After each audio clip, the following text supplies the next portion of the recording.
Hello Aquinas Golf, welcome back. I hope you enjoyed chapter 1, I guess we could call it, of our program here for the spring season. As I said, those isometric activities, those exercises, one hand on the band, two hands on the band, fantastic for a warm-up, and as a result, we're just going to build off that with now some movement added to these patterns. Same exact setup. We're talking about a high anchor point with the resistance bands.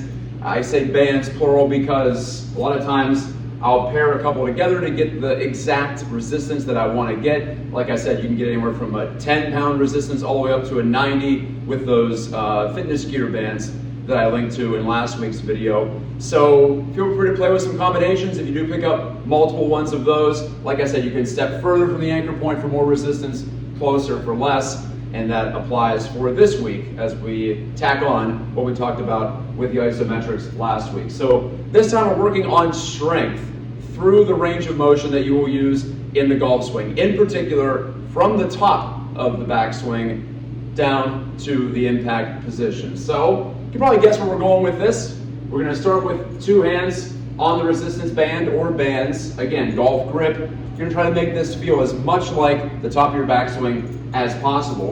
And so we're going to get far enough from the anchor point where we feel a nice stretch here. And then what we're going to simply do is go from the top right on down to the impact position. Let your feet do what they do during the swing. Let your lower body feel like it feels during your golf swing. And so we're going to execute anywhere from 8 to 10. We want this to start to feel tough around 6 or 7, but we want to make sure our technique is impeccable. It's much like a golf swing. We're not stretching for extra here. We are trying to simply get through the motion. It's going to be difficult, but we don't want our form to break down. Don't want our arms to wobble too much. We want to keep nice width here. That is so key to this. It's keeping the width much like we would in the downswing. Don't want to get too narrow, right? As we drive down from the top to impact position. So we're going to do 2 sets with both hands on the resistance band. Like I said, 8 to 10 reps. As you can hear, a little out of breath.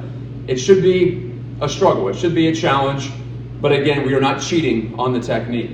Okay, so once you do 2 sets of that, and again, this is following the isometrics we talked about in chapter 1 of the program. Now, go down to resistance. You can get closer to the anchor point, like I said, if you like, but we do want to make sure we're getting to a spot where we do feel the tension here. And we're going to start with our trail hand, the right arm for right-handed golfers.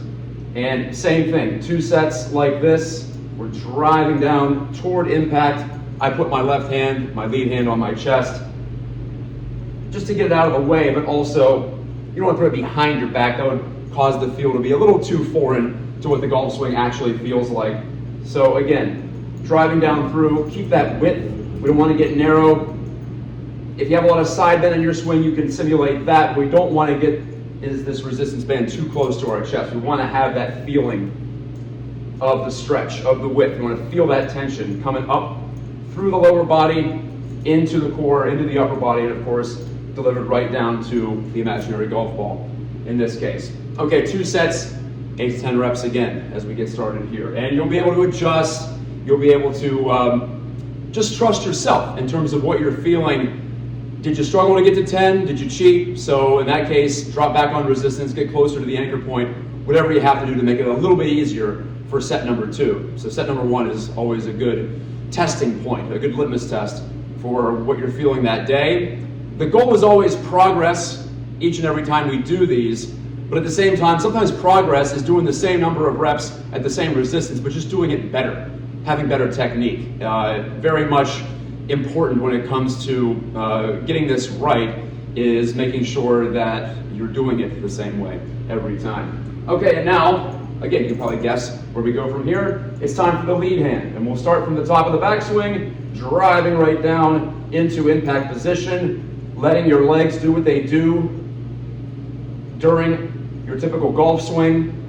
Talking about a full swing here, obviously, and 8 to 10 of this. So we worked last week with isometrics. That's more of a stability standpoint. Now we're talking about strength. So we're building this tower, right? We're building the foundation. On the bottom floor is stability, second floor is strength, and then from there we'll add some power in week 3. But for this second segment of the program, just want you to do this, tack those sets on to your isometrics, and the same rest protocol applies.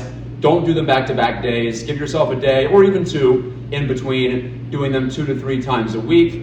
And when you add the strength, there's another way you can do this too. You can do the isometrics first, then hit balls, then finish off with the strength. Some people, myself included, like to get a real good sweat going, like to feel the blood pumping. So I'll do the isometrics, then I'll do the strength, and then I'll go practice. So you're gonna have to feel your way through this, but what we wanna do is just make sure we're getting this dose, if you will, so we can have the stimulus applied to the body, and then we can make the adjustments from there. And like I said, in week 1, you can see some pretty big improvements, and I know I feel so much more powerful after I do these exercises, whether it just be the isometrics for a warm-up, or now adding some motion to it with 2 hands on the band and 1 hand on the band. So there you go. Any questions? Again, my number, my email, they're right here in the description, and so is the entire routine just below this video here on my YouTube channel. So again, thanks for your attention. A little bit shorter than last week. You don't have to do too much setting the table, as now you're experienced in this type of exercise. Hope everything is going well with the practice, and hopefully I can be with you in person sometime soon. So talk to you later.